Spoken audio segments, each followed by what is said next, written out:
Shalom.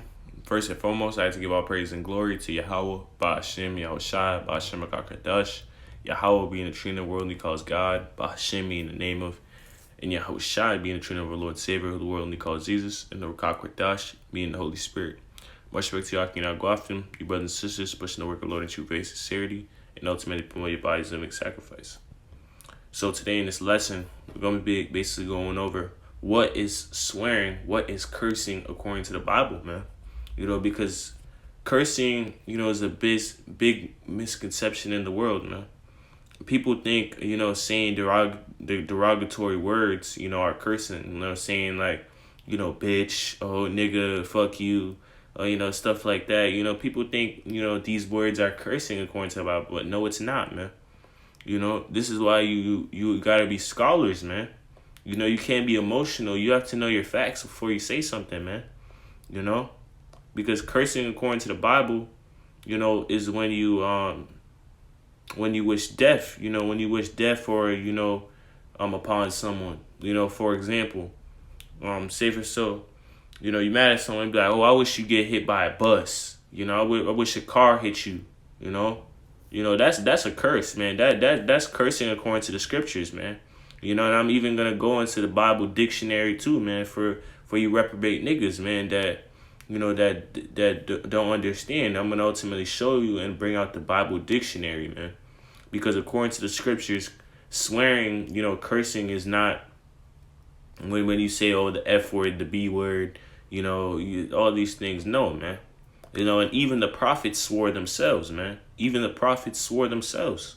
We're gonna get into that, man. So first, let's go to the Bible dictionary, man, and actually see, Bible dictionary. Look at the screen. Bible dictionary. All right. And we're going to search up cursing, man. Cursing. What is cursing according to the scriptures?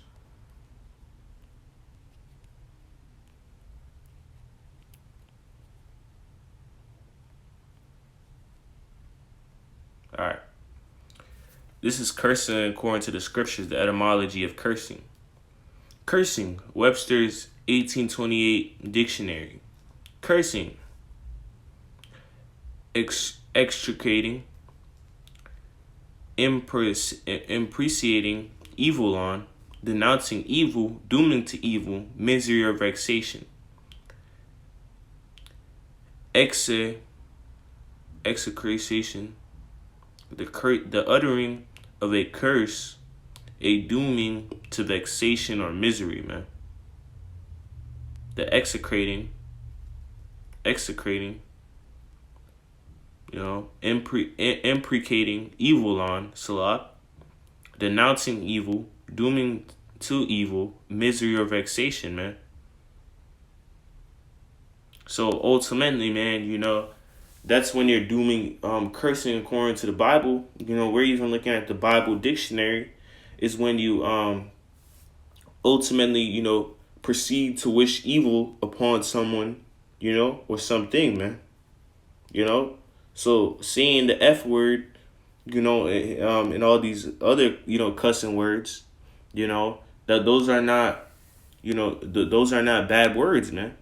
And you, because you niggas are soft, man. You niggas, are so used to your pastor, your bald-headed pastor, with no beard on his face, ultimately talk to you with sweet words, man. But nah, the true prophets, man, we gonna be cutthroat, man. We gonna be straight to the point, man. Because we're ultimately, the prophets, man. They were austere, man. The prophets are still austere to now, man. So ultimately, we're gonna rebuke you niggas, man. We're gonna continue to rebuke you niggas with foul language, man. But ultimately, we don't just come to people when we're teaching the word and just start, cussing them out, man. No, we don't do that. You have to ultimately, bring us to the point that we start cussing. But usually, brothers, man, as the scriptures have said, if it be possible, be at peace with all men, So ultimately, a majority of the time, we are at peace. We talk, when we're teaching someone the word, we don't just cuss them out. No, we talk to them nice. We talk to them formally. But if they start bugging out, they start, going crazy. Then, that foul language, the austerity comes out of our mouth, man. But ultimately, swearing is not a sin according to the Bible, man. And I know damn well you Christians, you swear every day, man. Acting like you don't swear, man. You swear every day. You curse every day, man. So ultimately, cursing according to the Bible is when you wish, evil, you do evil upon somebody, man. It's not when you say derogatory words, man. No. So ultimately, man, I showed you in the dictionary, man, the Bible dictionary, because you got to be a scholar, man. A lot of you niggas are not scholars, man. A lot of you niggas aren't, man. So ultimately, man, you got to be a scholar. You got to actually dig deep into the words to understand the Bible. You got to know history, and you got to know words. You got to know etymology. The true origin of words, man.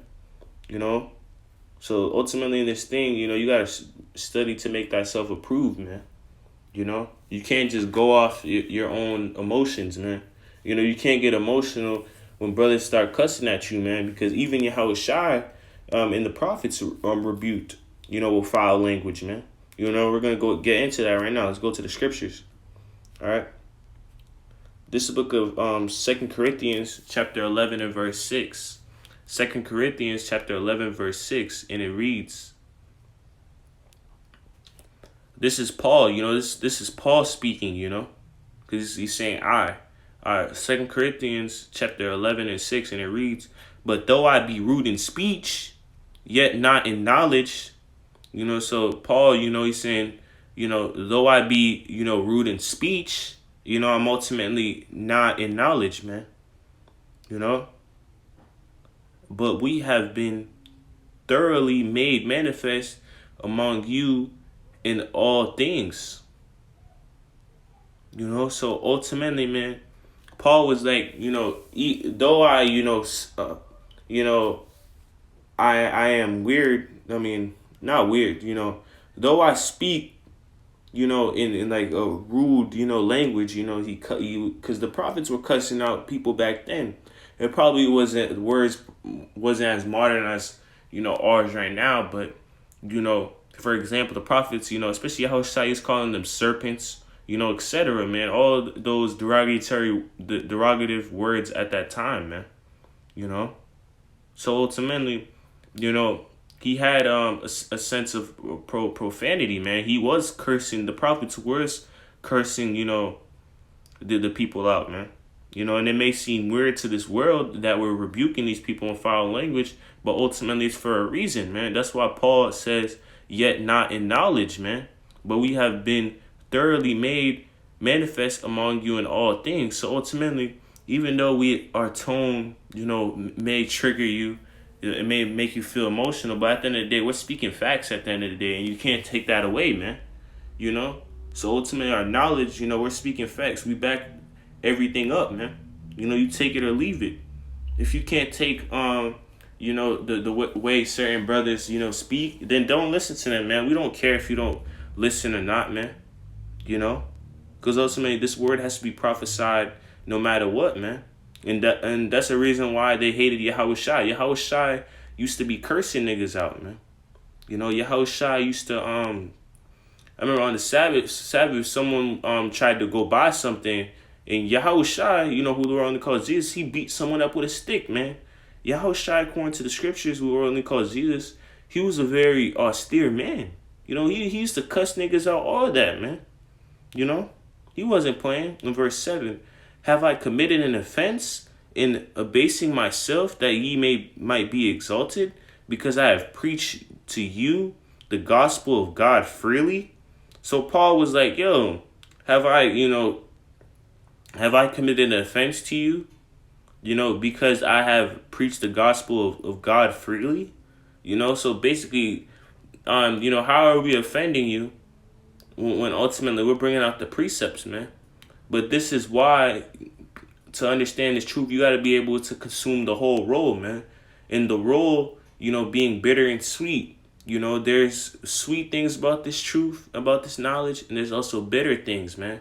So ultimately, man, how can our words be offensive to you if we're speaking to the scriptures? You claim you believe in God, you believe in the Bible, but when we speak out the words of the Bible, you know, you niggas take it as offense, man. You know? In verse 8, I robbed other churches, taking wages of them to do you service, man. So ultimately, Paul is saying, yo, we do all this work, man. You know, and you really getting emotional just because of the way we speak, the way we prophesy, man. You know? Yeah, we put in all this work, and you really gonna get emotional off a few words, man. You know, words, bro. Come on, man. You know, so even Paul himself, man, he was a disciple of the Lord, man. He spoke, you know, in rude speech, man. You know, he was cursing niggas out. You know, so Paul was a righteous man. You know, and he cursed. So does that mean he was sinning by being rude in speech? No, man. No, he wasn't. You know, he wasn't, man. You know, so ultimately, man, you know, swearing is not, you know, a sin. You know, swearing is not a sin, man. You know, and I got another precept. It's another example of Yahushua. Alright. This is Yahushua speaking. This book of Matthew chapter 23 and verse 33. Ye serpents, ye generation of vipers, how can ye escape the damnation of hell? You know, so Yahushua was calling people serpents, man. He was calling them, you know, generation of vipers. You know, these were all derogatory words at that time. That was the way, you know, you would say, you know, you niggas, you know, other words like that, man. And Yahushua was calling people serpents, man. You know, and a serpent, when you call someone a serpent, you call someone a snake, that's a negative connotation, man, meaning that he was ultimately, you know, furious at these people when he spoke with foul language, man, using that connotation, man. You know, so even Yahushua was rebuking niggas, you know, in a foul language, man. You know, Yahushua cursed. Is he unrighteous now? Is Jesus, so-called Jesus, unrighteous now because he cursed? No, man. You know, Yahushua was on niggas, man. Yahushua was rebuking niggas. He was cussing niggas out, man. You know, he was ultimately cussing niggas out, and you have to be spiritual, you know, to ultimately comprehend why we ultimately curse people out, man. You know, and why we had a very strong form of austerity, man. You got to be spiritual enough to understand that. Like me, for example, when I first got into the truth, and I was like, damn, they cussing these people out and all that. But then, you know, my spirit bear witness is that this is what we're ultimately supposed to do, man. You know, because as the scriptures have said, you know, it's better, you know, to basically rebuke someone, man. Because when you rebuke, that's how you show you love someone, man. You know, this is how your parents love you. You know, they be cussing you out because they love you, man. So ultimately, that's the way we are, man. We're trying to warn you, and if you're not taking heed, we're gonna cuss you out and ultimately actually send curses upon you, man. You know. And yeah, now let's go back up what I was saying. Yeah, let's go to the book of Proverbs, chapter 27 and verse 5. You know, it's basically what I was trying to explain. Proverbs chapter 27 and verse 5, and it reads, open rebuke is better than secret love, man. So ultimately, open rebuke, you know, meaning like, you know, we brothers rebuking. You know, that's why a lot of people tend to, you know, try to stay away from this truth. Because due to the rebuke, man. You know, niggas are emotional. Niggas are soft. So ultimately, they're not going to take that rebuke, man. You know, they're not going to take heed. They're not going to see the positive side of the rebuke, man. You know, if you have a basketball coach, you have a football coach, he's going to rebuke you for the better, man. You know, so ultimately, you got to take heed, man. You know, so ultimately, open rebuke is better than secret love, man. You know, when you secretly love someone, you know, rebuking someone, you know, openly is better than like you loving someone in secret, man. So this is why we rebuke, man. In the precepts, we're commanded to ultimately rebuke, and warn you guys, man. And the rebuke is a form of warning, man. The prophets did not speak nicely, man. This is what you guys have to get through your head, man. The prophets did not speak nicely all the time to people. There was points in the scriptures where the prophets, spoke in foul language, man. And let's go to the book of Isaiah, chapter 30, starting at the 9th verse to close it out. This book of Isaiah, chapter 30 and verse 9, and it reads that this is a rebellious people, lying children that will not hear the law of the Lord. So it's speaking about Israel, man. Let's speaking about Israel. This is a rebellious people. It's a lying children. A children that will not hear the law of the Lord, man. And you can clearly see this manifesting right now, man. 2/3 will not listen. 2/3 are rebellious, man. In verse 10, which say to their seers, see not, and to the prophets, prophesy not unto us right things, speak unto us smooth things, prophesy deceits, man. So ultimately, this is the logic, of these 2/3 jakes, man. They want they want the prophets to ultimately speak unto them, deceits, man. Prophesy unto them, smooth things, just like, their pastors, man, their local pastor, the local bald-headed pastor, man. That's what they like to hear. Black people, 2/3, 2/3 Negro, Latino, and Native Americans, especially you black people, man. You so-called black people. Y'all niggas love to stay comfortable, man. This is why the Lord's gonna ultimately catch you niggas like a thief in the night, man, when you least expect it, because you niggas love to be comfortable, man. You niggas love to be comfortable, and ultimately being comfortable is ultimately what's gonna lead to your downfall, man. That comfortability, you love staying in the state of simplicity, man. And ultimately, these 2/3, they love saying smooth things, man. So this is why they try to stay away from this truth, because they're emotional, man. And people being emotional is ultimately what's leading these people, to not level up, man. Because ultimately, to level up, to increase in knowledge, you have to think with logic, man. To take the next step, you have to logically think. You can't, go off your emotions, man, because the scriptures have said the heart is deceitful among all things, man. So these niggas are emotional, and they're going to be deceived by their own emotions, man. So with that, Lord willing, you edify to give all praise and glory to Yahweh, by Hashem Yahushai, by Hashem HaKadosh, man. I just explained, what cursing actually means according to the Bible, man, and what cursing is, using the Bible dictionary, and ultimately showing precepts that, the prophets did use foul language, man. The prophets did rebuke, man, with heavy language, man. So, man, Shalom Akim, stay up, death to America.